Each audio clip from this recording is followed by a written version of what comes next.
नमस्कार दोस्तों, मैं डॉक्टर कुलदीप कुमार के सर आप सभी का बहुत बहुत स्वागत करता हूं एक नए बिंदु के साथ और एक नई कड़ी के साथ। तो उससे पहले मैं थोड़ी सी आपसे बात कर लेना चाहता हूं कि जैसे कि काफ़ी समय हो गया है, इनकी क्या पीडीएफ आप लोगों तक नहीं पहुंच पा रही है। पीडीएफ जो है आप लोगों तक नहीं पहुंच पा रही है, ये जो टेस्ट है, तो उस वजह से हो सकता है कुछ विद्यार्थी ऐसा सोच रहे हैं कि शायद क्या कारण है, सर ने कहा था पीडीएफ क्यों नहीं आ रही, हम कहीं जुड़े हैं या नहीं जुड़े, सही चैनल से जुड़े हैं नहीं जुड़े हुए, या भेजेंगे या नहीं भेजेंगे। तो मैं आप सभी को बता देना चाहता हूँ कि पीडीएफ इसकी अवश्य मिलेगी। टेस्ट सभी तैयार हो चुके हैं, क्योंकि जब ये टेस्ट हम पढ़ा रहे हैं तो इसका मतलब ये है कि सबसे पहले ये टाइप हुआ है, टाइप होने के बाद ही इसकी इस तरह से ये पीपीटी बनती है। तो टेस्ट तो तैयार हो चुके हैं, उसमें कोई समस्या नहीं है, इनकी व्याख्याएं भी तैयार हो चुकी हैं, लेकिन कुछ शाब्दिक त्रुटियां रहती है जो बार बार बता रहा हूं, और उन शाब्दिक त्रुटियों को दूर करने के लिए थोड़ा सा समय का अभाव रहा है, क्योंकि किसी और से तो हम शाब्दिक त्रुटि दूर करवा नहीं सकते ना, शाब्दिक त्रुटि तो मुझे खुद ही दूर करनी पड़ेगी, ठीक है ना, और किसी पर उस लेवल पर हम विश्वास नहीं कर सकते क्यों। तो इसी वजह से थोड़ा सा पीडीएफ जो है वो लेट हो रही है। मैं जल्दी ही प्रयास करूंगा कि आप सभी तक इन सभी टेस्ट की पीडीएफ पहुंचा दी जाए। टेस्ट जो है जिनकी पीडीएफ आप तक पहुंचनी है वो है, जैसे आचार्य रामचंद्र शुक्ल के इतिहास से जो टेस्ट हो चुके हैं उनकी है, डॉक्टर नगेंद्र की है, और एक हिंदी साहित्य का इतिहास की है जिसका आज टेस्ट चल रहा है।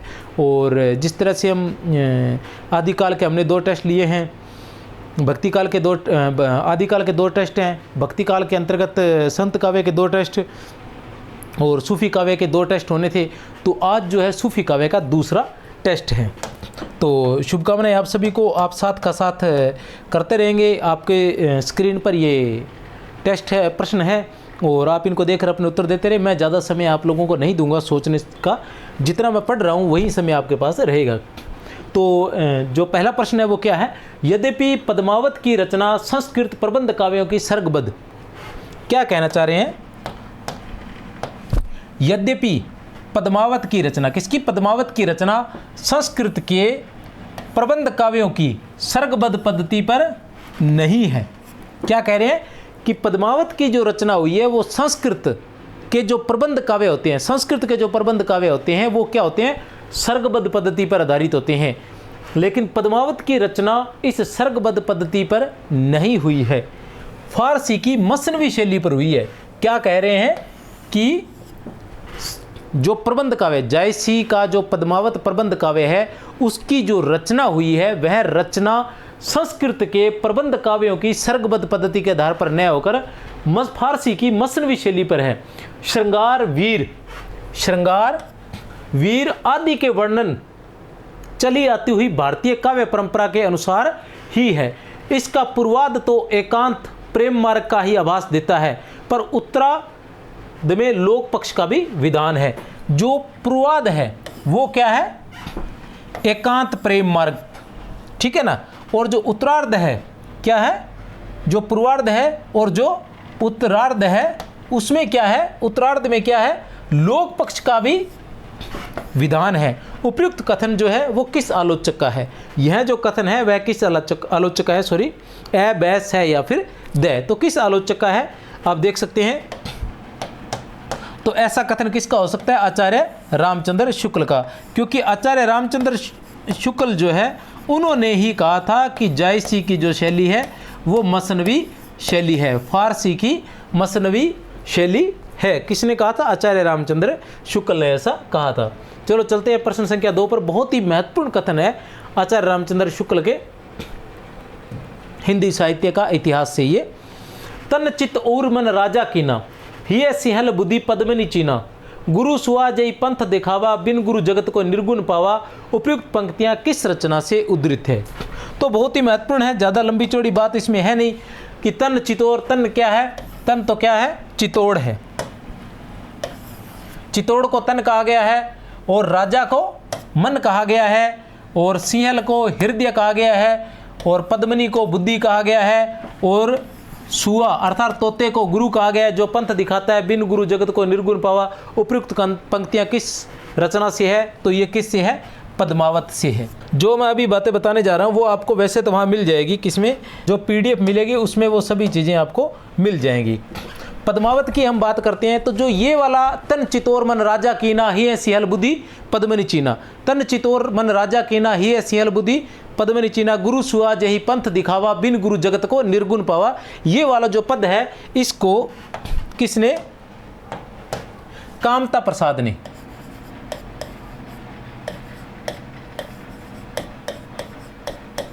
किसने, डॉक्टर माता प्रसाद ने। किसने, डॉक्टर माता प्रसाद ने इसको क्या माना है, प्रक्षिप्त माना है। जबकि इस पद का जो विशेष रूप से जो इसको बताया गया है विस्तार से, वो डॉक्टर नगेंद्र के हिंदी साहित्य के इतिहास में बताया गया है कि किस प्रकार जो है रूपक का प्रयोग किया गया था। जय पद्मावत जो है किस प्रकार रूपक काव्य है, किस प्रकार रूपकों का या प्रतीकों का प्रयोग किया गया है, किस प्रकार जो राजा रतन सेन है उसको मन का प्रतीक बताया गया है, और रानी पद्मिनी को जो पद्मिनी जो है उसको बुद्धि का प्रतीक बताया गया है। तो ये सारा डॉक्टर नगेंद्र के हिंदी साहित्य के इतिहास के अंतर्गत आ जाता है। जो पद्मावत है, पद्मावत जो रचना है उसमें कुल जो है कितने खंड है, उसमें कुल 57 खंड है। कितने खंड है, 57 खंड है।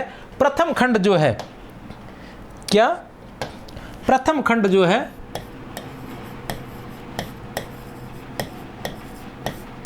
प्रथम खंड जो है उसका नाम क्या है, प्रथम खंड का नाम है स्तुति खंड। और जो अंतिम खंड है, अंतिम खंड, अंतिम खंड से तात्पर्य 57वां खंड। जो 57वां खंड है वो है पद्मावती नागमती वियोग खंड। ठीक है ना, पद्मावती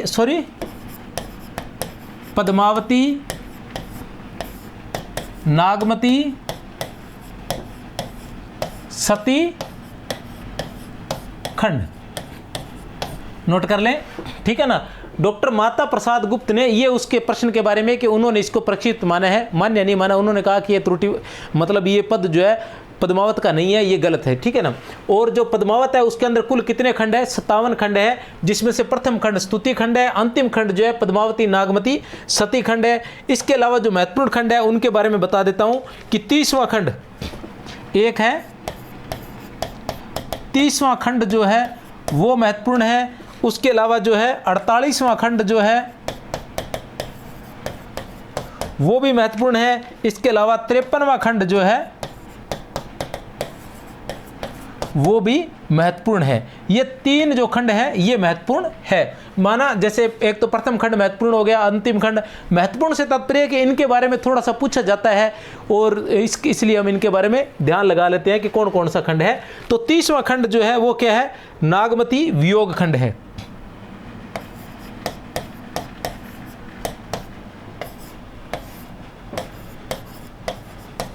नागमती वियोग खंड, इसके बारे में बहुत ज़्यादा आता है, नागमती वियोग खंड है। और जो 48वां खंड है वो है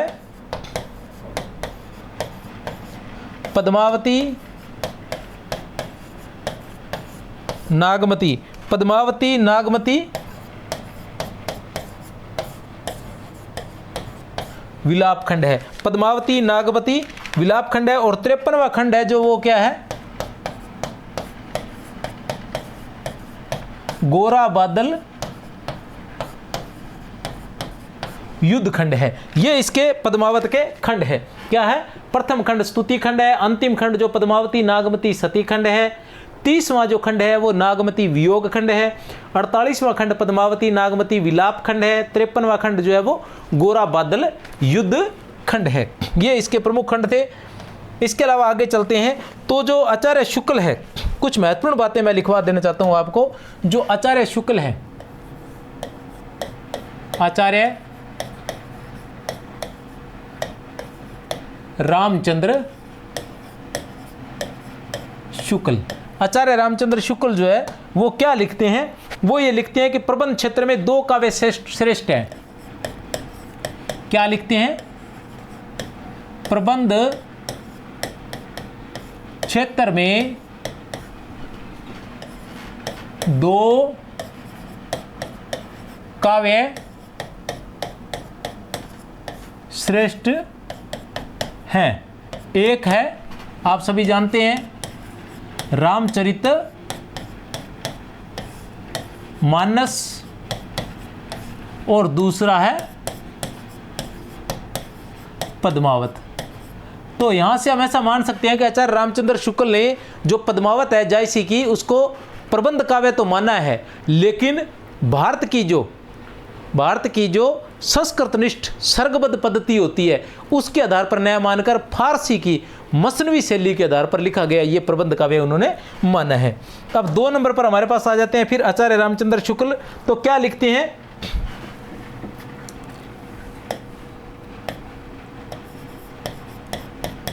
आचार्य रामचंद्र शुक्ल क्या लिखते हैं? आचार्य रामचंद्र शुक्ल, आचार्य रामचंद्र शुक्ल लिखते हैं कि जायसी प्रेम की वेदना के कवि हैं। जायसी जो है वो क्या है? प्रेम की वेदना के कवि है। जायसी जो है वो प्रेम की वेदना के कवि है। प्रबंध क्षेत्र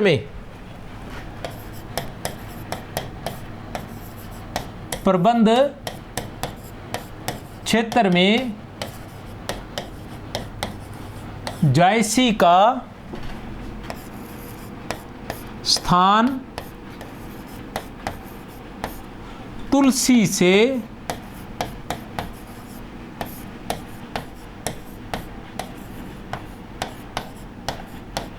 दूसरा है। ठीक है ना? जायसी प्रेम की वेदना के कवि हैं। प्रबंध क्षेत्र में जायसी का स्थान जो है वो तुलसी से दूसरा है। आगे फिर लिखते हैं, बहुत ही महत्वपूर्ण कथन है, अक्सर परीक्षाओं में पूछ लिए जाते हैं, इसलिए चाहें तो आप नोट कर सकते हैं। आचार्य रामचंद्र शुक्ल। फिर क्या लिखते हैं पद्मावत के बारे में? फिर लिखते हैं पद्मावत के बारे में आचार्य रामचंद्र शुक्ल कि पद्मावत हिंदी साहित्य का एक जगमगाता रत्न है। पद्मावत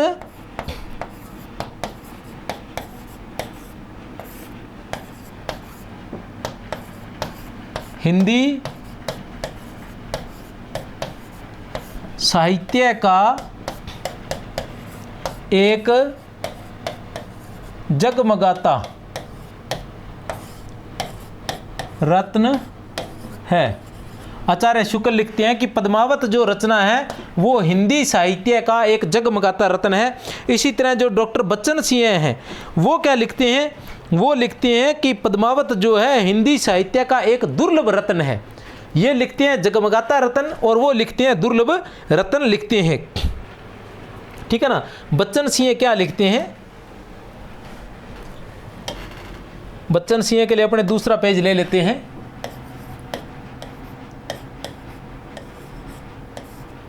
बच्चन सिंह क्या लिखते हैं? बच्चन सिंह लिखते हैं कि पद्मावत जायसी का ही नहीं, जायसी का ही श्रेष्ठ ग्रंथ नहीं बल्कि समुची हिंदी काव्य परंपरा का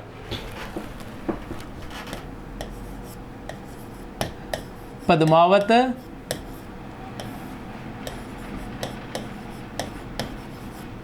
जायसी का ही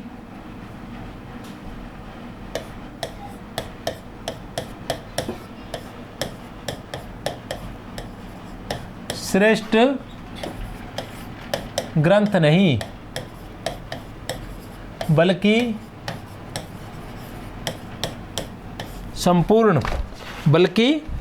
संपूर्ण हिंदी काव्य परंपरा का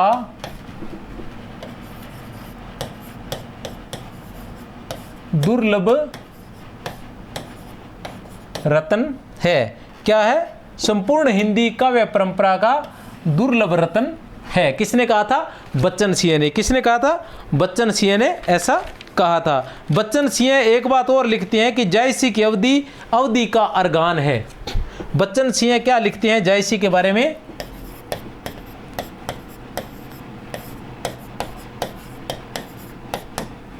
बच्चन सिंह क्या लिखते हैं कि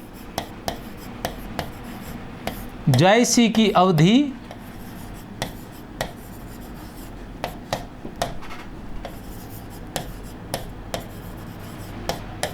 का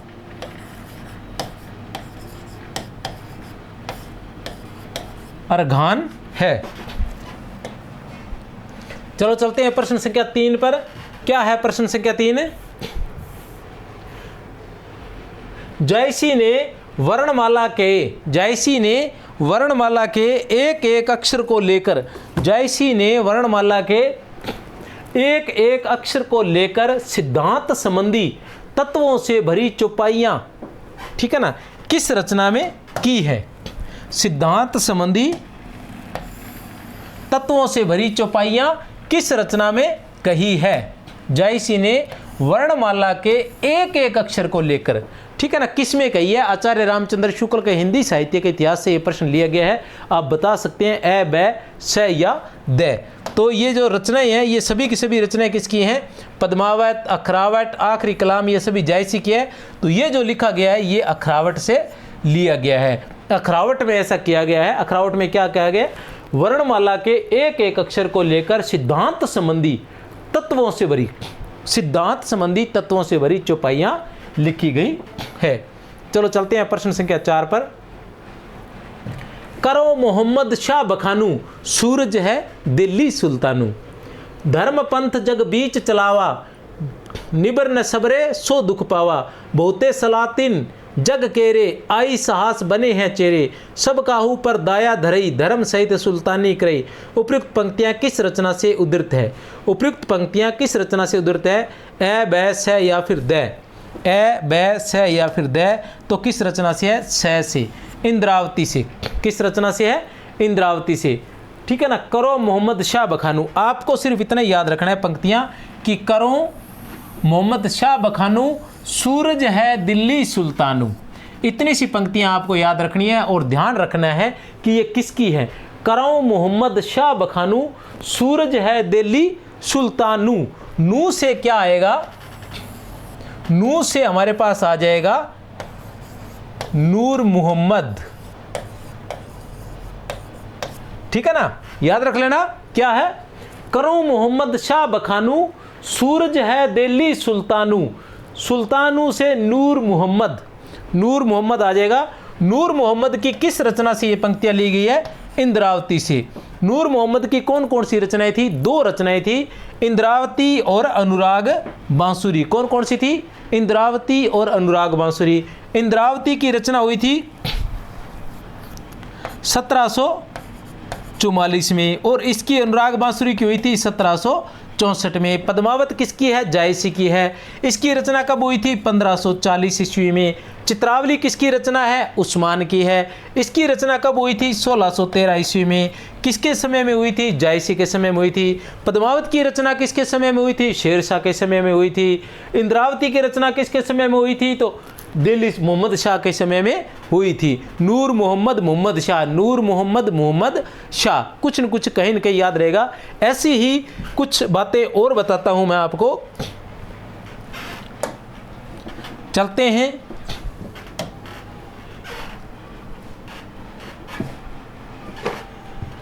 उस पार जहां सफलताएं और असफलताएं कुछ भी मायने न रखती हों। तो कुछ पंक्तियां बताता हूं। जैसे ये जो पंक्तियां थी ये कहां से थी? ये पंक्तियां थी इंद्रावती से। किससे थी? इंद्रावती से। अब मैं आपको कुछ पंक्तियां लिखवाता हूं। जैसे सबसे पहले चंदायन से। किसकी रचना थी? चंदायन रचना थी मुल्ला दाऊद की। चंदायन रचना थी 1389 ईस्वी में ये लिखी गई थी। इसकी पंक्तियां हैं, क्या है? शाही पिरोज दिल्ली सुल्ताना।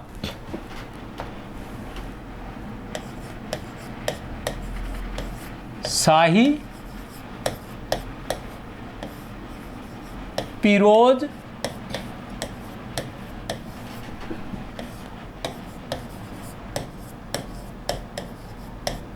दिल्ली सुल्ताना। शाही पिरोज दिल्ली सुल्ताना। जैन शाही जीत बखाना।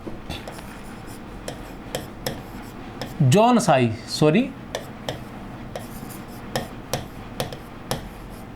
जौन शाही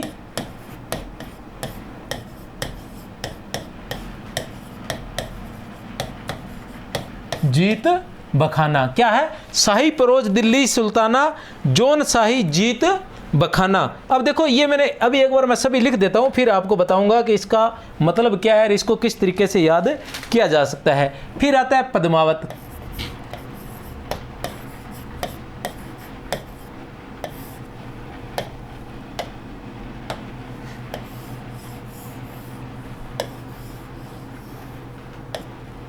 फिर आती है हमारे पास है पद्मावत। तो पद्मावत की क्या पंक्तियां हैं? पद्मावत की पंक्तियां हमारे पास है, पद्मावत में क्या लिखते हैं? शेर शाह दिल्ली सुल्तानू,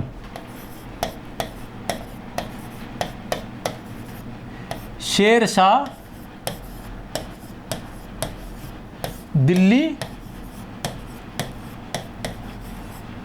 सुल्तानू, शेर शाह दिल्ली सुल्तानू, शेर शाह दिल्ली सुल्तानू चारू खंड। क्या है? चारू खंड तपई जस भानु, चारू खंड तपई जस भानु। इसके बाद हमारे पास आते हैं पद्मावत के बाद हमारे पास आता है हंस ज्वाइर।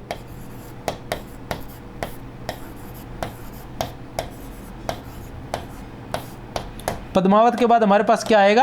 हंस ज्वाइर। हंस ज्वाइर के रचनाकार कौन थे? हंस ज्वाइर के रचनाकार थे कासिम शाह, और इसको बच्चन सिंह ने बहुत ही घटिया रचना माना है, और जो आचार्य शुक्ल है उन्होंने इसी प्रकार उन्होंने कहा था कि ये निकृष्ट रचना है, इसमें जायसी का अनुकरण हुआ है, लेकिन मतलब इस तरीके से हुआ है कि बहुत इसको निकृष्ट टाइप की रचना हम मान सकते हैं। ठीक है ना? तो हंस ज्वाइर क्या लिखते हैं? हंस ज्वाइर लिखते हैं मोहम्मद शाह दिल्ली सुल्तानू,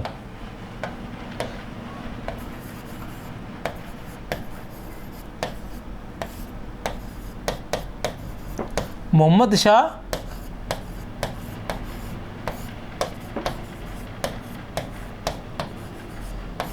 दिल्ली सुल्तानू, मोहम्मद शाह दिल्ली सुल्तानू का मन गुन ओही करे बखानू, का मन गुन ओही करे बखानू। अब इन सब का लिखने का यहाँ क्या औचित्य है? इन सब के लिखने का यहाँ क्या औचित्य है? तो वो मैं बताना चाहता हूँ कि जब कोई पंक्ति आती है तो ये तय है कि पंक्तियाँ आती है, ये महत्वपूर्ण रचनाएं हैं जायसी की, मतलब सूफी काव्य की ये महत्वपूर्ण रचनाएं हैं या पंक्तियां हैं, और ये पूछी जाती है क्योंकि महत्वपूर्ण हिंदी साहित्य के इतिहास में आप कोई भी पढ़ोगे, किसी भी प्रकार का हिंदी साहित्य का इतिहास पढ़िए, आपको वहाँ ये पंक्तियाँ सभी की सभी मिल जाएंगी। ठीक है? तो इनको किस तरीके से आप याद कर सकते हो?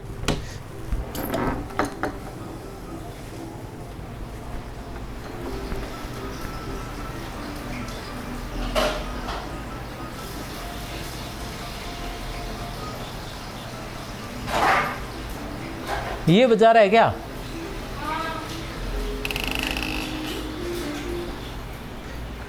बेटा क्लास ले रहा हूँ, फिर आ रहा हूँ।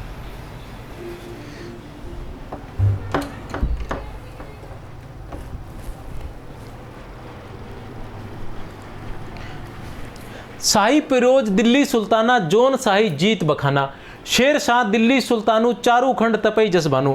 अब इनको देखो, जब एक ही जगह ये सभी होंगी ना, तो हम कहीं ना कहीं इनके अंदर कोई न कोई ऐसी खूबी ढूंढ लेंगे जिससे कि हमें पता चलेगा कि ये किसकी मतलब किसकी पंक्तियां हैं। अब देखो जो प्रश्न है इसमें क्या है? करो मोहम्मद शाह बखानू, किसका हो रहा है? मोहम्मद शाह का बखान हो रहा है। सूरज है दिल्ली सुल्तानू, सूरज है दिल्ली सुल्तानू।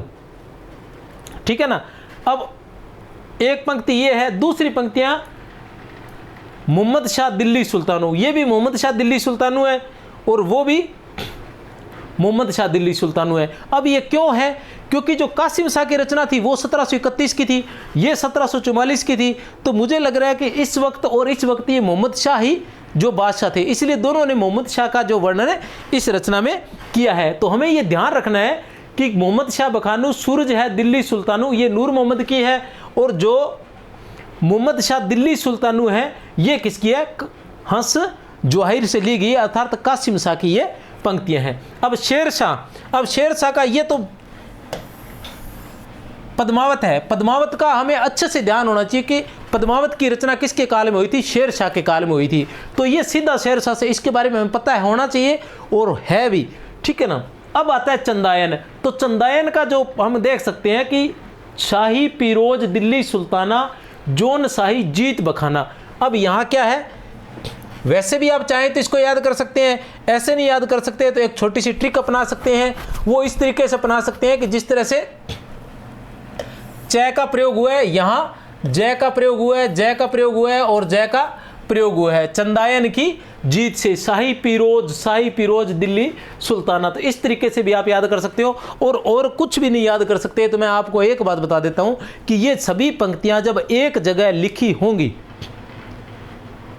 ये सभी पंक्तियां एक जो भी गई है और बाकी ये पंक्तियां जब एक ही जगह लिखी होंगी तो आप इनका आपके मस्तिष्क में एक चित्र बन जाएगा और वहाँ जब आप पढ़ने लगोगे, क्वेश्चंस आएगा तो आपको पता चल जाएगा कि किस जगह पे कौन सी पंक्ति लिखी हुई थी। आप बार बार अध्ययन करेंगे तो बड़ा आसान हो जाएगा जो है उत्तर निकालना। और ये ज़रूरी नहीं है कि वहाँ जो ऑप्शन दे रखे होंगे उसके अंदर ये दे रखा हो चंदायन, पद्मावत, हंस ज़्वाहिर। हो सकता है कि चारों पंक्ति आए, एक ये आए, ये आए, ये आए, या कोई भी इनमें से एक पंक्ति आए, लेकिन इनमें से सिर्फ एक ही दे रखा हो वहाँ ऑप्शन में, ठीक है ना। या तो मुल्ला दाऊद दिया हो, या चंदायन दिया हो, पद्मावत दिया हो, हंस ज़्वाहिर दिया हो, या फिर इंद्रावती दिया हो। तो ऐसी कंडीशन में क्या होगा? ऐसी कंडीशन में कोई एक ही दिया तो आपको पता है कि मैंने 4 याद किए हैं, किस किस की थी? एक पद्मावत की है, एक इंद्रावती की है, और एक इसकी चंदायन की है, और एक हंस ज़्वाहिर की है। तो फिर क्या हुआ? आसानी से कर सकते हो ना। इसलिए इनको एक जगह लिख लो और अलग अलग लिखे रहेंगे। ये पंक्ति चंदायन में लिखी रहेगी, ये पंक्ति उसके अंदर पद्मावत में लिखी रह जाएगी, तो फिर ये याद नहीं होगी। ये एक जैसी पंक्ति इनको एक जगह लिख लें तो ये आसानी से याद हो जाएगी। चलो चलते हैं आगे। आचार्य रामचंद्र शुक्ल ने किस कवि के लिए कहा है कि इनका हिंदी काव्य भाषा का ज्ञान और सब सूफी कवियों से अधिक था? ठीक है, आचार्य रामचंद्र शुक्ल ने किस कवि के लिए कहा है कि इनका हिंदी काव्य भाषा का ज्ञान और सब सूफी कवियों से अधिक था? ए, बै, से या फिर द? ए, बै, से या फिर द? तो किसके लिए कहा है? नूर मोहम्मद के लिए। किसके लिए कहा है? नूर मोहम्मद के लिए कहा है। मैं पहले बता चुका हूं कि नूर मोहम्मद जो थे उनकी 2 रचनाएं थी। कौन कौन सी? अनुराग बांसुरी और इंद्रावती। उनके अंदर उन अनुराग बांसुरी और इंद्रावती है, दोनों में ही उन्होंने प्रतीकात्मक भाषा का प्रयोग किया है। और जो आचार्य रामचंद्र शुक्ल है, इन्होंने कहा है कि उनका हिंदी काव्य भाषा का ज्ञान और सब सूफी कवियों से अधिक था। हिंदी काव्य भाषा का ज्ञान आचार्य रामचंद्र शुक्ल के अनुसार किससे? और सब सूफी कवियों से। क्योंकि इन्होंने जो पहली रचना लिखी थी इंद्रावती, उसके अंदर संस्कृतनिष्ठ शब्दों का प्रयोग अधिक किया था। किन्होंने? इंद्रावती ने। ठीक है, इनके बारे में थोड़ी सी बातें और बता देना चाहता हूँ। वो क्या है? वो ये है कि ये जो थे नूर मोहम्मद की 2 रचनाएं मिलती हैं। नूर मोहम्मद की जो कौन कौन सी रचनाएं मिलती हैं? 2 रचनाएं मिलती हैं। एक का नाम है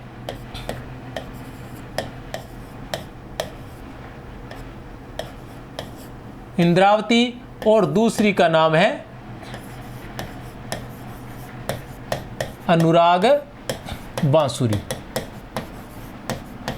ठीक है, जो इंद्रावती है इसकी रचना हुई थी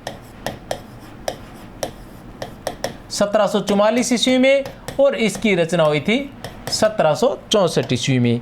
जो ये है इसमें क्या है? 5-5 अर्दालियों पर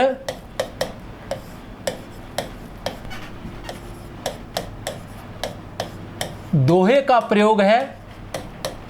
5-5 अर्दालियों पर दोहे का प्रयोग है। और जो ये है अनुराग बांसुरी, इसमें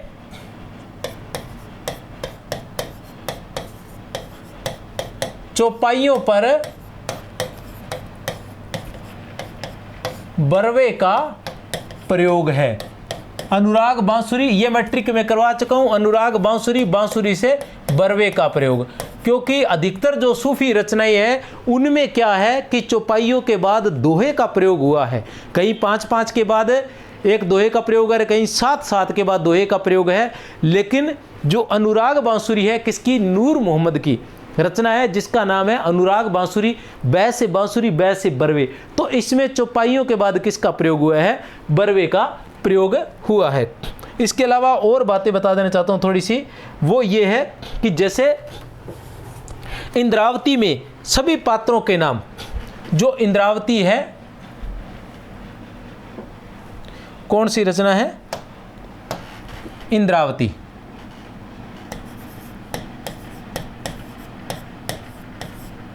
रचना का नाम है इंद्रावती। इंद्रावती में क्या है? इंद्रावती में सभी पात्रों के नाम, सभी पात्रों के नाम भारतीय दर्शन पर आधारित है। क्या है? सभी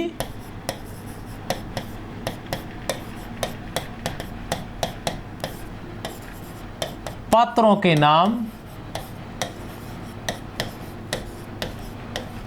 भारतीय दर्शन पर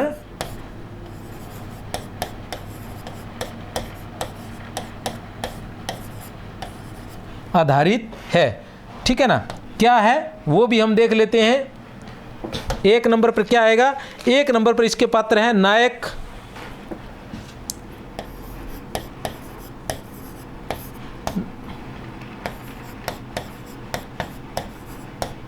नायिका और सहनायिका। नायक कौन है? नायक है इसका राजकंवर। नायिका आप सभी जानते हैं इंद्रावती। सहनायिका कौन है? सहनायिका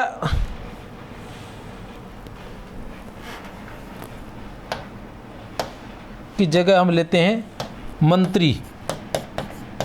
मंत्री कौन है? मंत्री है इसका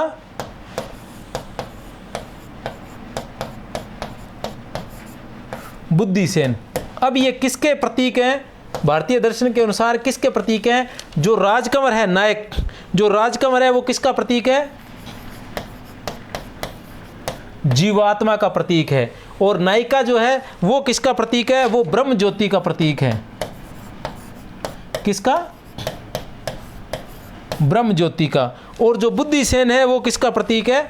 ज्ञान का प्रतीक है। तो इस प्रकार जो इंद्रावती रचना है इसमें सभी पात्रों के नाम भारतीय दर्शन के आधार पर दिए गए हैं।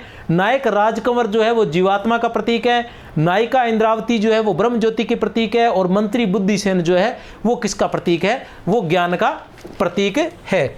इसी तरह से हम देखते हैं कि जो अनुराग बांसुरी है उसकी भी यही स्थिति है। किसकी? अनुराग बांसुरी। अनुराग बांसुरी की क्या स्थिति है? अनुराग बांसुरी में जो नायक है, अनुराग बांसुरी में जो नायक है, नायक, नायिका,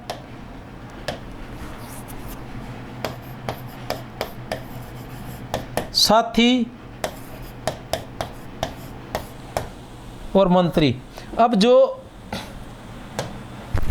नायक है वो अंतःकरण,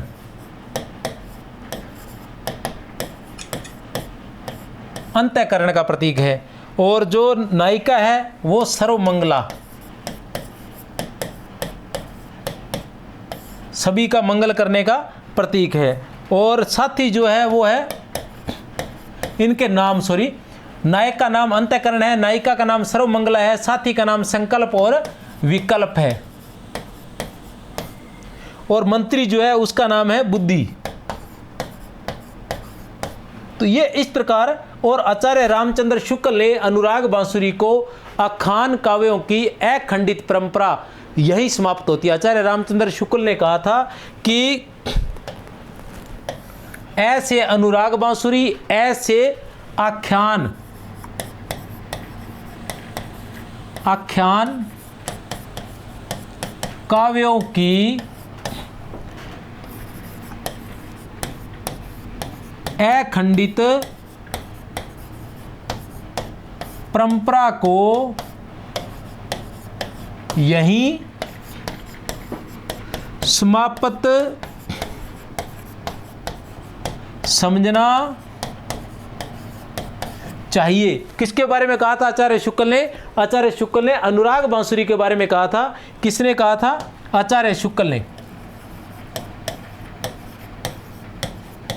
किसने कहा था? आचार्य शुक्ल ने कहा था। किसके बारे में?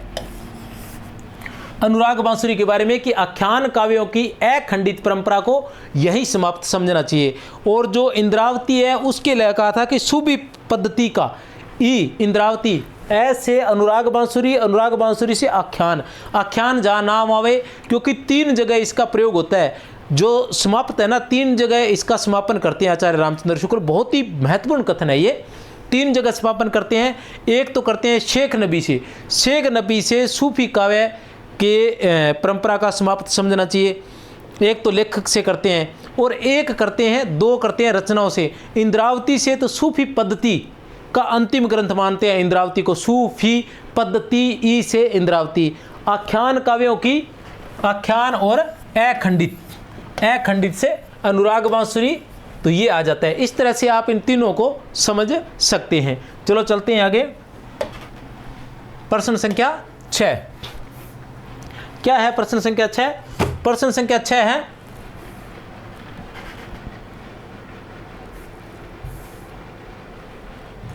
जानत है वह सृजनहारा, जो कछु है मन मर्म हमारा, हिंदू मग पर पाँव न राख्यों, का जो बहुते हिंदी बाख्यों।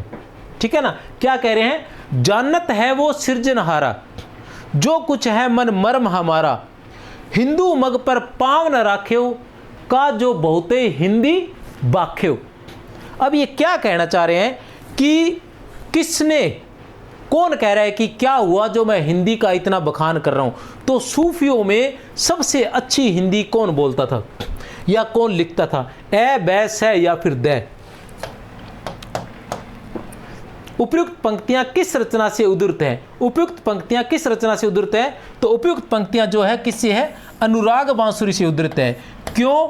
जैसा कि मैंने कहा था कि आचार्य रामचंद्र शुक्ल ने क्या लिखा था? आचार्य रामचंद्र शुक्ल ने लिखा था कि सूफियों में सबसे हिंदी, सबसे अच्छी हिंदी जो लिखते थे वो कौन लिखते थे? नूर मोहम्मद लिखते थे। और नूर मोहम्मद ने सबसे अच्छी हिंदी किस में लिखी थी? इंद्रावती रचना में, अपनी इंद्रावती रचना में। जब इंद्रावती रचना में उन्होंने संस्कृत शब्दों का प्रयोग किया तो उन पर ये मतलब आरोप लगाए गए थे कि वो अपने धर्म को छोड़कर दूसरे धर्म का बखान कर रहे हैं। उन पर यह आरोप लगाया गया था कि वो अपने धर्म को छोड़कर दूसरे धर्म का दूसरे धर्म का जो है बखान कर रहे हैं। तो ऐसी स्थिति में अपने पर लगे आरोपों का खंडन करने के लिए आचार्य रामचंद्र शुक्ल लिखते हैं कि अपने ऊपर लगे हुए आरोपों का खंडन करने के लिए उन्होंने ये लिखा था कि जानत है वह सृजनहारा, जो कछु है मन मर्म हमारा, हिंदू मग पर, हिंदू के रास्ते पर मैंने पाँव नहीं रखा, का हुआ जो बहुत मैंने हिंदी लिखी है। और ये किसमें? फिर आने वाली रचना में उन्होंने सबसे पहले ये लिखा था, किसमें? अनुराग बांसुरी में। क्योंकि पहली रचना उनकी इंद्रावती थी जो 1744 ईस्वी में आई थी, और दूसरी रचना उनकी अनुराग बांसुरी थी जो 1764 ईस्वी में आई थी। चलो चलते हैं आगे प्रश्न संख्या 7 पर। आचार्य रामचंद्र शुक्ल ने किस ग्रंथ को सूफी पद्धति का अंतिम ग्रंथ माना है? आचार्य रामचंद्र शुक्ल ने किस ग्रंथ को सूफी पद्धति का अंतिम ग्रंथ माना है? ए, बैस है या फिर द? ए, बैस है या फिर द?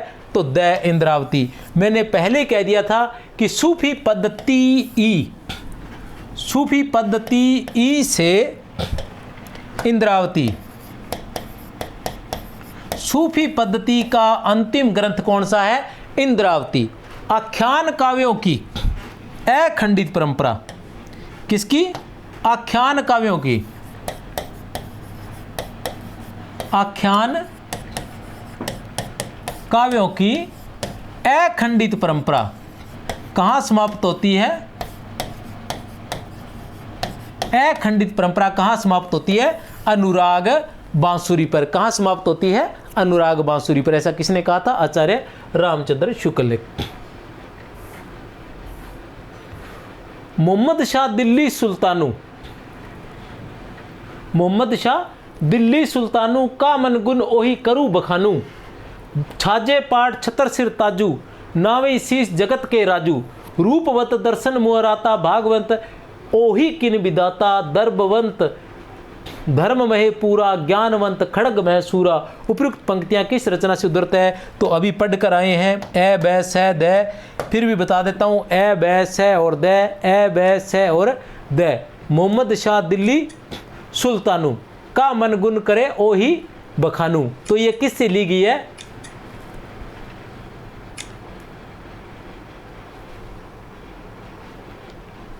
किससे ली गई? ये अभी पढ़कर गए अपने हंस जुहाइर से। किससे ली गई है? हंस जुहाइर से। मोहम्मद शाह दिल्ली सुल्तानू का दो लोगों ने प्रयोग किया है। मोहम्मद शाह दिल्ली सुल्तानू, मोहम्मद शाह दिल्ली सुल्तानू का दो लोगों ने प्रयोग किया था। एक तो किसने किया है? हंस जुहाइर में कासिम शाह ने, और दूसरा किसने किया था? नूर मोहम्मद ने। किसने किया था? नूर मोहम्मद ने। किसमें? इंद्रावती में। किसमें? इंद्रावती में किया था। तो ये याद रख लेना, ठीक है ना।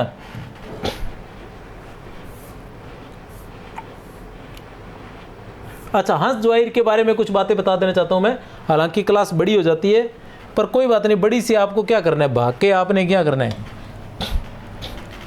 ये ऐसी अच्छी चीज़ें आपको बार बार नहीं मिलेंगी, और बहुत मेहनत के बाद।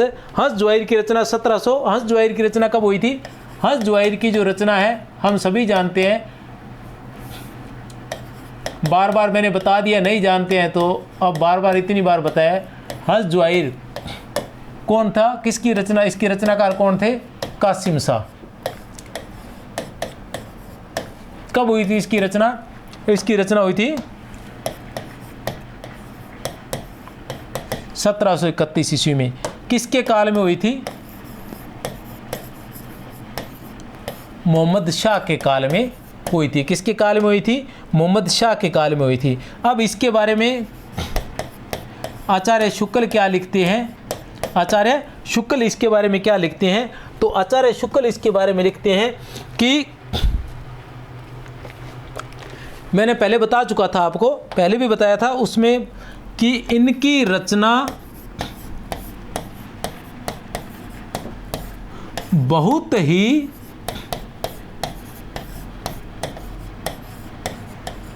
निम्न कोटि की है। आचार्य रामचंद्र शुक्ल ने लिखा था कि इनकी रचना जो है वो बहुत ही निम्न कोटि की है। हंस जुहाइर की रचनाकार कासिम शाह है। कब हुई थी? 1731 ईस्वी में हुई थी, मोहम्मद शाह के काल में हुई थी। आचार्य शुक्ल लिखते हैं कि इनकी रचना बहुत ही निम्न कोटि की है। क्यों लिखते हैं? वो कहते हैं कि इन्होंने पद्मावत का अनुसरण किया है, लेकिन वैसा का वैसा अनुसरण कर लिए, बहुत ही निम्न कोटि की है। इसके बारे में बच्चन सिंह क्या लिखते हैं कि बच्चन सिंह आते हैं हम बच्चन सिंह पर। बच्चन सिंह क्या लिखते हैं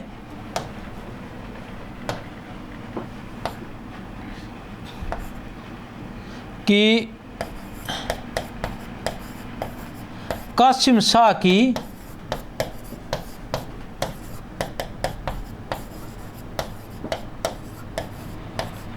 हंस जुहाइर पर, कासिम शाह की हंस जुहाइर पर पद्मावत का, कासिम शाह की हंस जुहाइर पर पद्मावत का बुरा प्रभाव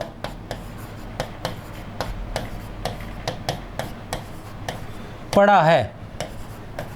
इनकी रचना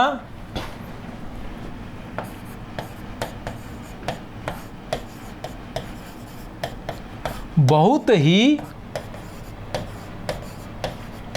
घटिया है।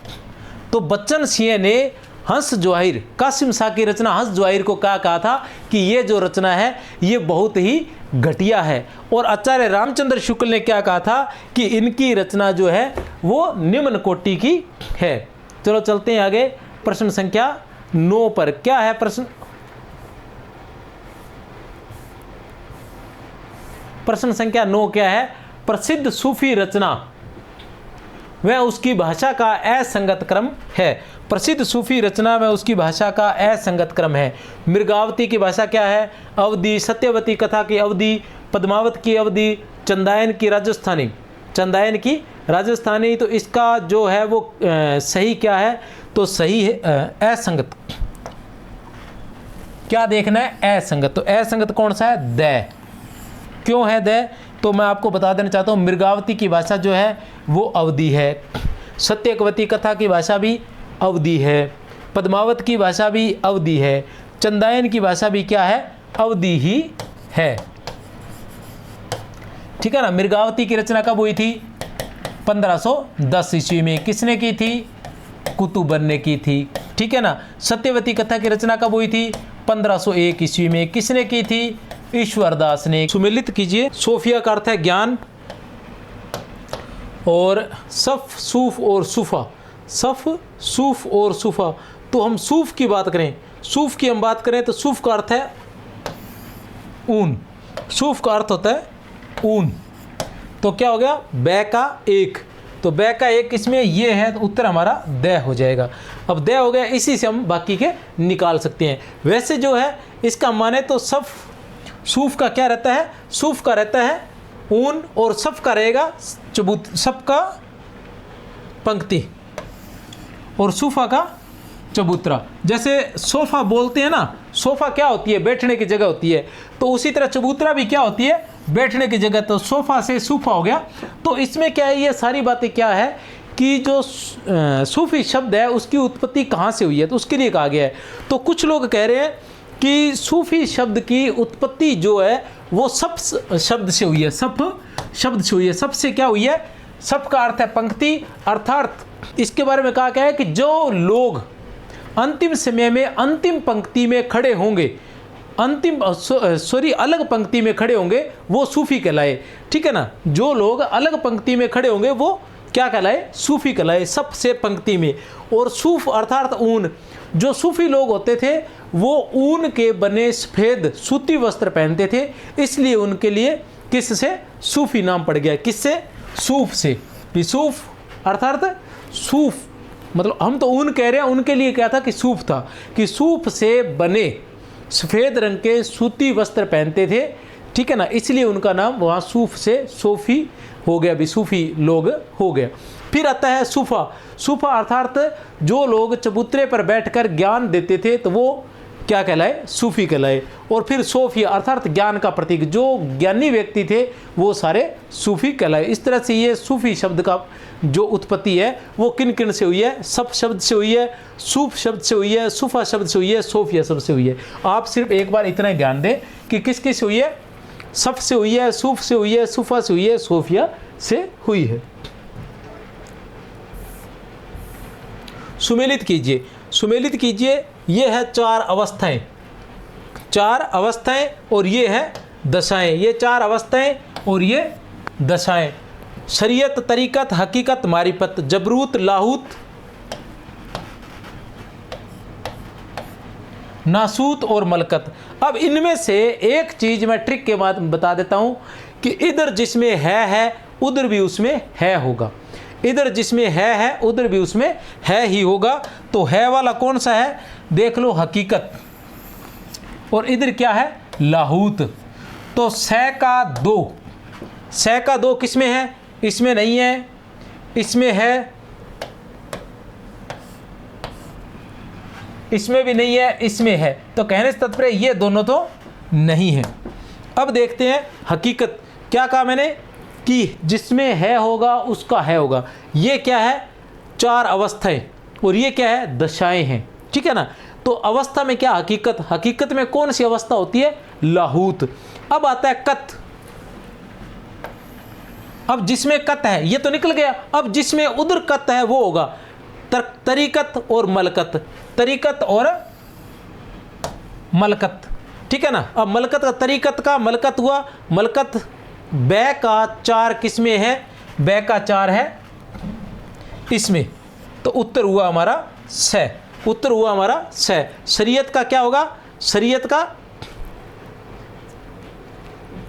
नासूत, शरीयत का क्या रहेगा नासूत, और मारिफत का रहेगा जबरूत, मारिफत का जबरूत रहेगा। शरीयत का नासूत, तरीकत का मलकत, हकीकत का लाहूत और मारिफत का जबरूत। अब आपने क्या बातें ध्यान रखनी है कि सिर्फ अवस्था, ये क्या है दशाएं और ये अवस्थाएं। अब दशाएं और अवस्थाएं बताए तो किस अवस्था में कौन सी दशा होती है, किस अवस्था में कौन सी दशा होती है, तो आप ये बात ध्यान रखना कि जिसके अंदर है उधर है होगा। तो हकीकत जो अवस्था होती है उसमें कौन सी दशा होती है, लाहूत। और उसके बाद कत का ध्यान रख लेना, जिसमें तरीकत अवस्था होती है उसकी दशा क्या होती है, मलकत होती है, ये ध्यान रख लेना, इससे बाकी सारे क्लियर हो जाएंगे। सूफी काव्य परंपरा को रोमांसिक कथा काव्य की संज्ञा देने वाले विद्वान है। सूफी काव्य परंपरा को रोमांसिक कथा काव्य की संज्ञा देने वाले विद्वान है ए बै स या द, ए बै स या द। तो कौन है, बै गणपति चंद्र गुप्त। कौन है, गणपति चंद्र गुप्त। चलते हैं प्रश्न संख्या 13 पर। चित्रावली को पद्मावत की छाया प्रति किसने कहा है, ए बै स या फिर द, ए बै स या फिर द। तो क्या कहेंगे आप, ए बै स या फिर द, तो ए। चित्रावली, रचना का नाम है चित्रावली, और क्या कहा है, पद्मावत की छाया प्रति। किसने कहा है, राम कुमार वर्मा ने। चित्रावली की रचना कब हुई थी, 1613 ईस्वी में। कब, किसने की थी,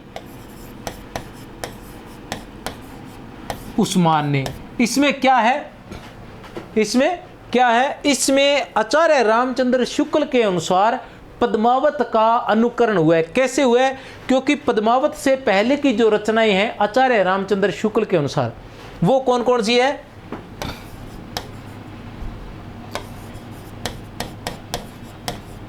मृगावती और मधुमालती। इनमें एक ही प्रकार की परंपरा का विश्वास हुआ था, प्रकार वो प्रयोग हुआ था। 5-5 अर्दालियों के बाद दोहे का प्रयोग, 5-5 अर्दालियों के बाद दोहे का प्रयोग। लेकिन इसके बाद 3 नंबर पर जो आती है वो आती है पद्मावत। पद्मावत ने क्या किया था कि इस परंपरा को तोड़कर क्या कर दिया था, 7-7 अर्दालियों पर दोहे का प्रयोग किया था। और 4 नंबर पर आती है हमारे पास चित्रावली। तो इसमें क्या किया था, चित्रावली में उस्मान ने पद्मावत का ही अनुकरण किया था। कैसे किया था कि 7-7 अर्दालियों के बाद दोहे का प्रयोग किया गया है। किसमें, चित्रावली में। चित्रावली जो है, चित्रावली में क्या होता है, चित्र दर्शन जन्य, किसका, चित्र दर्शन जन्य प्रेम का निरूपण है। किसका है, चित्र दर्शन जन्य प्रेम का निरूपण है। इसका जो नायक है वो क्या है, सुजान है। इसका नायक जो है वो कौन है, इसका नायक है सुजान।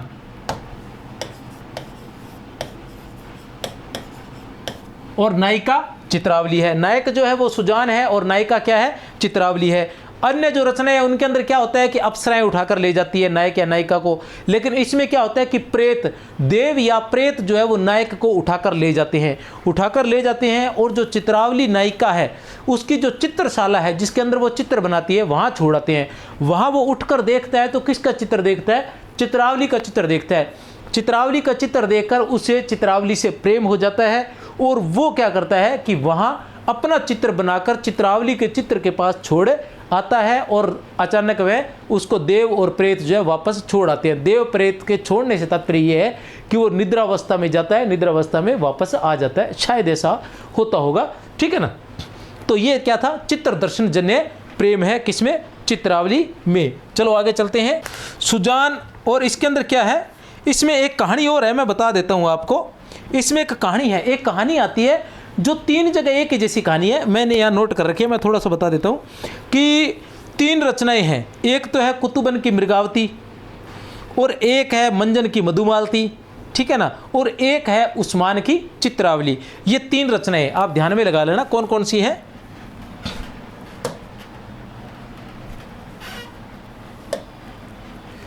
एक तो है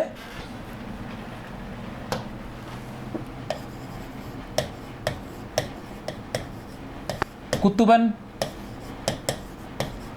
फिर आता है मंजन, और फिर आता है उस्मान। रचनाएं कौन सी है? कुतुबन की है मृगावती, मंजन की है मधुमालती। इनकी एक कहानी है, उस कहानी में समस्या हो सकती है, इसलिए उस कहानी को मैं थोड़ा सा ट्रिक के माध्यम से बता देना चाहता हूँ। मृगावती की 1510 में, मधुमालती की 1545 में, चित्रावली की 1613 ईस्वी में रचना हुई थी आचार्य शुक्ल के अनुसार। अब इनकी कहानी क्या है कि जो कुतुबन की मृगावती है, इसकी क्या है नायिका, जो सह नायिका है उसका नाम है रुक्मणी। सह नायिका का नाम क्या है?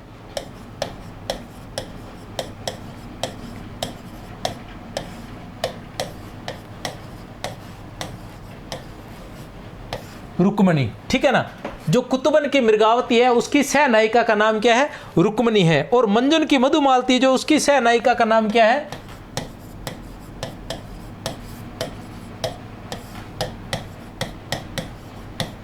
प्रेमा। और जो चित्रावली है इसकी सह नायिका का नाम है कमलावती।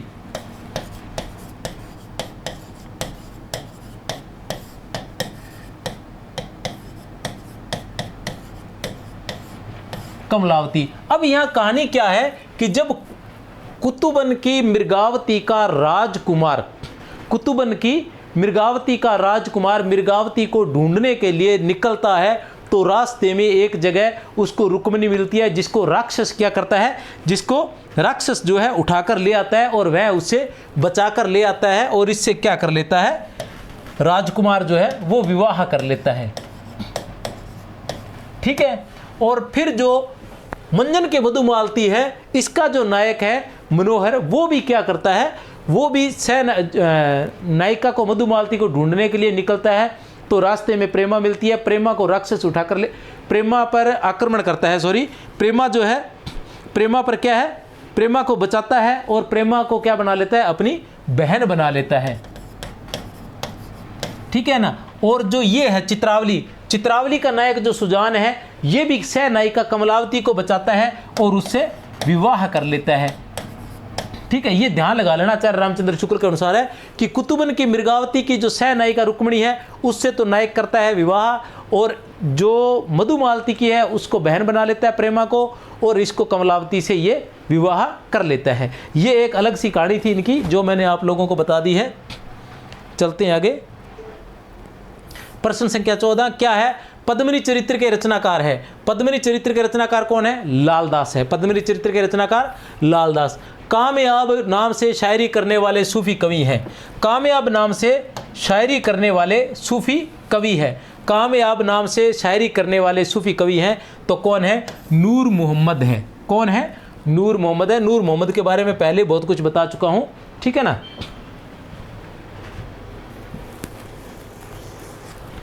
चलते हैं आगे। आचार्य शुक्ला अनुसार, आचार्य शुक्ला अनुसार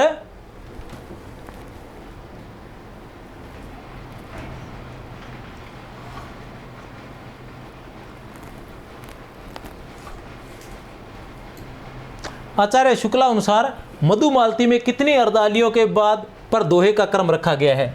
आचार्य शुक्ल के अनुसार मधुमालती में, किसमें? मधुमालती में। तो मैं आपको बताता ही रहता हूं कि मधुमालती में, ठीक है ना, कितनी अर्दालियों के बाद दोहे का क्रम रखा गया है। तो ये बहुत ही आसान है, इतनी बार ट्रिक बता चुका हूँ, मैं ट्रिक तो नहीं बताऊंगा, लेकिन इतना बता देता हूं कि सबसे पहले आती है, अभी बता ही चुका हूं, मृगावती और मधुमालती, इन दोनों में क्या है, 5-5 अर्दालियों के बाद दोहे का प्रयोग है। 5-5 अर्दालियों के बाद दोहे का प्रयोग है, तो 5 अर्दालियों पर एक दोहे का प्रयोग। उत्तर है ए। 5 अर्दालियों पर एक दोहे का प्रयोग। 7 अर्दालियों पर एक दोहे का प्रयोग किस में हुआ है? 7 अर्दालियों पर एक दोहे का प्रयोग हुआ है पद्मावत में और चित्रावली में। 8 अर्दालियों पर एक दोहे का प्रयोग, 8 अर्दालियों पर एक दोहे का प्रयोग, फिर 5 अर्दालियों पर एक बरवे का प्रयोग। ये कहीं नहीं हुआ है, ये वैसे ही है। ठीक है, चलो आगे चलते हैं। रुक्मणी पुनि वैसे ही मरी गई, रुक्मणी पुनि वैसे ही मरी गई, कुलवंती सतसो सती भई। उपयुक्त पंक्तियां किस रचना से उद्धृत हैं? रुक्मणी पुनि वैसे ही मर गई, तो ये किससे है? ए बैस है या फिर द, तो किससे है? द से, मृगावती से। अब ये कुलवंती है, यहाँ ध्यान लगा लेना, कमलावती नहीं है। और रुक्मणी जो थी वो किसकी सहनायिका थी? मृगावती की। और यहाँ कुलवंती किसको कहा गया? मृगावती को कहा गया है। तो ये पंक्तियां जो ली गई है मृगावती से ली गई है, कुतुबन कृत मृगावती से पंक्तियां ली गई है कि रुक्मणी पुनि वैसी मरी गई और कुलवंती सतसो सती भई। ऐसा कहा जाता है कि जो राजकुमार था वो मृगावती को ढूंढने के लिए जब निकला था तो वो कहाँ चला गया था? रास्ते में उसको रुक्मणी मिली थी, रुक्मणी को एक राक्षस से बचाता है, उससे विवाह कर लेता है, उसके साथ रहता है और फिर वहाँ से चला जाता है मृगावती को ढूंढने। मृगावती को ढूंढने के लिए जाता है तो मृगावती वहाँ अपने पिता की मृत्यु के उपरांत क्या करती है? वहाँ राजगद्दी पर बैठी होती है।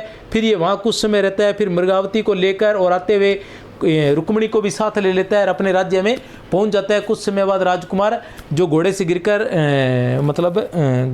उनका जो मृत्यु हो जाती है उस राजकुमार की, और बाद में रुक्मणी और कुलवंती अर्थात मृगावती उसके पीछे पीछे सती हो जाती है। ऐसी इसकी कहानी है।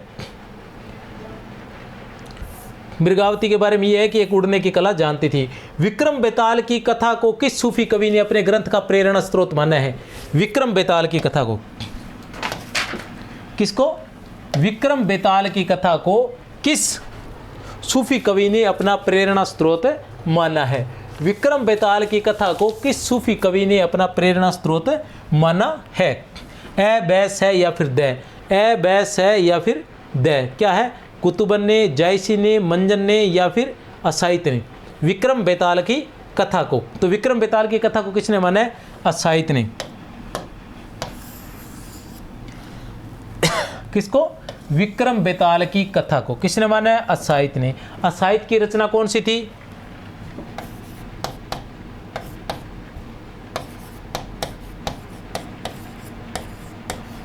हंसावली। हंसावली की रचना कब हुई थी? 1370 ईस्वी में। डॉक्टर नगेंद्र के हिंदी साहित्य के इतिहास में देख लेना। और डॉक्टर नगेंद्र ने इसे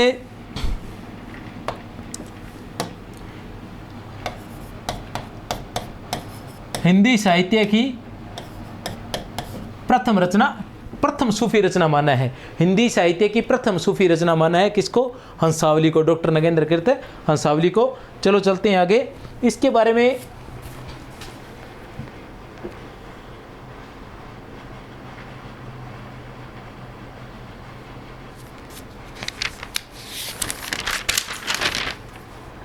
अच्छा, इसके बारे में थोड़ा सा जानकारी है मेरे पास। जानकारी ये है कि जो असाहित की हंसावली है, हंसावली की जो रचना है वो ऐसे है कि इसको पूर्व जन्म की किसी मानसिक पीड़ा के कारण स्वप्न दृष्टा प्रेम। हंसावली का जो नायक है वो राजकुमार है।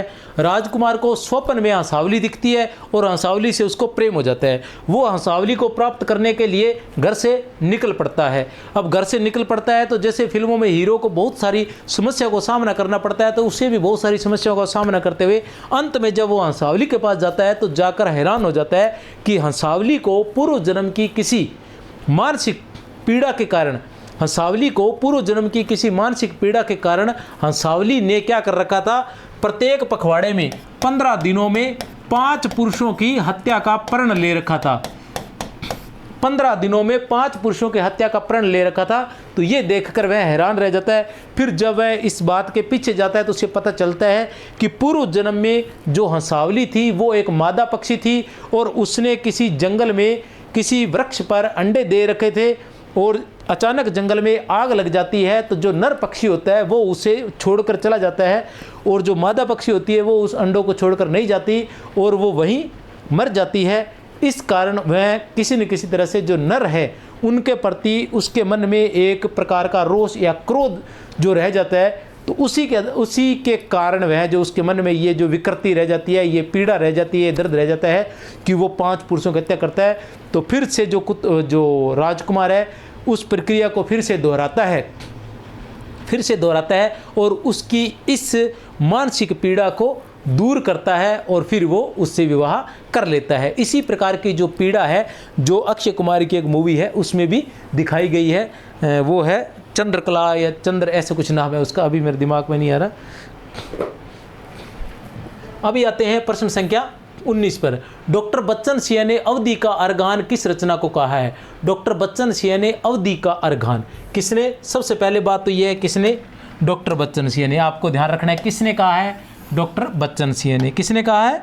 डॉक्टर बच्चन सिंह ने। क्या कहा है? अवधि का अर्घान। किसको कहा है ये हमें देखना है। चित्रावली को, माधवानल कामकंदला को, चंदायन को, पद्मावत को। तो किसको कहा है? पद्मावत को कहा है। किसको कहा है? पद्मावत को। डॉक्टर बच्चन सिंह ने पद्मावत को क्या कहा है? अवधि का अर्घान। प्रश्न संख्या 20। समग्र रूप से पद्मावत अत्यंत उच्च कोटि का प्रबंध काव्य है। समग्र रूप से पद्मावत अत्यंत उच्च कोटि का प्रबंध काव्य। सबसे पहले हमने यही बात की थी, आचार्य रामचंद्र शुक्ल ने कहे थे कि हिंदी साहित्य में 2 प्रमुख रूप से प्रबंध काव्य है, जिनमें सबसे पहले रामचरितमानस और दूसरे नंबर पर क्या आ जाता है?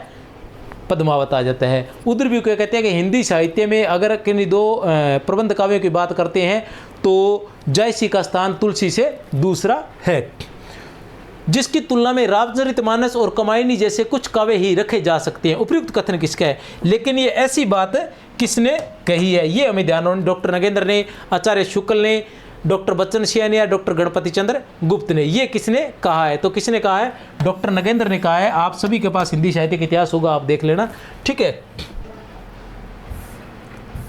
आचार्य रामचंद्र शुक्ल ने किस सूफी रचनाकार को इंगित करते हुए कहा कि इनकी रचना बहुत निम्न कोटि की है? आचार्य रामचंद्र शुक्ल ने किस सूफी रचनाकार को इंगित करते हुए कहा? मैं पहले बता चुका हूं कि इनकी रचना बहुत निम्न कोटि की है। किसे कहा था? ए, बैस है या फिर द? किनकी रचना को कहा था? कासिम शाह को। कासिम शाह को कहा था। किस रचना के लिए कहा था? इनकी हंस जवाहिर रचना के लिए। किसके लिए कहा था?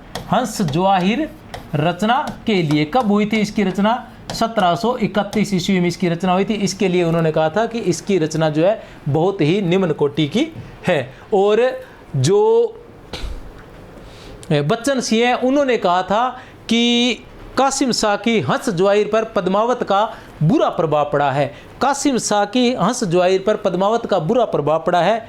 इनकी जो ये रचना है वो बहुत ही घटिया है। किसने कहा था? बच्चन सिंह ने। किसको? हंस जवाहिर को। सुमेलित कीजिए। नायक, रचना और नायिका। रचना और नायिका को सुमेलित करना है, बहुत ही आसान है। जैसे देखो चित्रावली है, चित्रावली किसकी नायिका है? चित्रावली की है। तो सह का 4 किस में है? सह का 4 इसमें भी है, सह का 4 इसमें भी है, सह का 4 इसमें भी है, सह का 4 इसमें। भैया इससे तो नहीं निकलेगा, आगे चलना पड़ेगा, ठीक है। फिर आता है रंबा, फिर आता है देवयानी और फिर आता है छिताई। तो छिताई आ गया। छिताई हम पहचान सकते हैं। छिताई किसकी है? छिताई वार्ता की नायिका है। तो क्या है? द का 2। द का 2 किसमें है? इसमें नहीं है, तो इसको काट दीजिए, ये तो नहीं रहा। और द का 2 इसमें भी नहीं है, तो इसको भी काट दीजिए। अब रह गया हमारे पास ये 2, इसमें भी द का 2 है, इसमें भी द का 2 है। तो हम इसमें से 50-50 कर सकते हैं, लेकिन अपने और जाएंगे। आगे आता है रंबा और उसके बाद आता है देवयानी। उसके बाद आता है रंबा और देवयानी। रंबा और देवयानी की बात करते हैं तो ये आ जाएगा हमारे पास ए का। रंबा जो है वो किसकी है? रस रतन की। किसकी? रस रतन की नायिका है। और देवयानी जो है वो ज्ञानदीप की नायिका है, ज्ञानदीप रचना की। ज्ञानदीप किसकी है? ज्ञानदीप रचना है शेख नबी की रचना है। किसकी है? शेख नबी की है। छिताई वार्ता किसकी है? नारायण दास की है। किसकी है? नारायण दास की। छिताई वार्ता किसकी है? नारायण दास की रचना है। कवि उस्मान, कवि इस रचना में जायसी का पूरा अनुकरण किया है। कवि ने इस रचना में जायसी का पूरा अनुकरण किया है। जायसी ने अपनी पुस्तक में जिन विषयों को रखा है उस्मान ने भी उन विषयों पर कुछ कहा है, कहीं कहीं तो वाक्य विनाश भी वहीं के वहीं है। ये कथन किसका है? ए बै सै और दै। तो ये जो डिट्टो का डिट्टो कथन है ये आचार्य शुक्ल से लिया गया है। इस कथन के बारे में मैं पहले बता चुका हूँ कि ये कह रहे हैं कि कवि इस रचना में जायसी का पूरा अनुकरण किया है। जायसी ने अपनी पुस्तक में जिन विषयों को रखा है उस्मान ने भी उन विषयों पर कुछ कहा है, कहीं कहीं तो वाक्य विनाश भी वहीं के वहीं है। आचार्य शुक्ल ऐसा लिखते हैं। और इसके साथ साथ जो डॉक्टर राम कुमार वर्मा है वो चित्रावली को पद्मावत की छाया प्रति कहते हैं। जो डॉक्टर राम कुमार वर्मा है वो चित्रावली को पद्मावत की छाया प्रति कहते हैं। अब आते हैं प्रश्न संख्या 24। निम्न में से तत्व ज्ञान संबंधी रचना है। निम्न में से तत्व ज्ञान संबंधी रचना है तो कौन सी है तत्व ज्ञान संबंधी रचना? निम्न में से तत्व ज्ञान संबंधी रचना है कौन सी है? तत्व ज्ञान संबंधी रचना हमें देखना है कि तत्व ज्ञान संबंधी रचना कौन सी है। ए बै और सै और दै। तो बताइए कौन सी है? चित्रावली है, ज्ञानदीप है, अनुराग बांसुरी है या फिर हंस ज्वाहिर है? तो तत्व ज्ञान संबंधी कौन सी है? अनुराग बांसुरी है। कौन सी रचना है? अनुराग बांसुरी। कौन है अनुराग बांसुरी के रचनाकार? अनुराग बांसुरी के रचनाकार हैं नूर मोहम्मद। कब हुई थी रचना? 1764 ईस्वी में। शुक्ल के अनुसार जायसी ने अपने पूर्व में रचित किन किन प्रेमाख्यानों का वर्णन किया है? शुक्ल का जो हिंदी साहित्य का इतिहास है उसमें दिया गया है कि शुक्ल ने जायसी से पूर्व, शुक्लानुसार जायसी ने अपने पूर्व में, जायसी ने किसने? जायसी ने अपने पूर्व के किन प्रेमाख्यानों का वर्णन किया है? मुग्धावती, मृगावती, प्रेमावती, मधुमालती या उपयुक्त सभी। किन किन का प्रयोग किया है? तो किसका किया है? दै। उपयुक्त सभी का, मुग्धावती का, मृगावती का, प्रेमावती का और मधुमालती का। तो इसके बारे में जो आचार्य रामचंद्र शुक्ल है वो कहते हैं कि जो मृगावती और मधुमालती है वो तो हमें मिल जाती है, लेकिन मुग्धावती और प्रेमावती इसके बारे में हमें कुछ भी ज्ञान या कोई भी जानकारी हमें प्राप्त नहीं होती है। इन 4 रचनाओं के बारे में जायसी ने वर्णन किया है अपने से पूर्व की। हालांकि हम लोग जो इनका वर्णन मानते हैं आचार्य शुक्ल कहते हैं पूर्व की, जबकि हम बात करते हैं तो पद्मावत की रचना तो किस में हुई थी? पद्मावत की रचना तो हम मानते हैं कब? 1540 में। और मधुमालती की हम रचना मानते हैं 1545 में। लेकिन फिर भी ऐसा कहा गया, लिखना पहले शुरू कर दिया होगा। 27 में क्या है?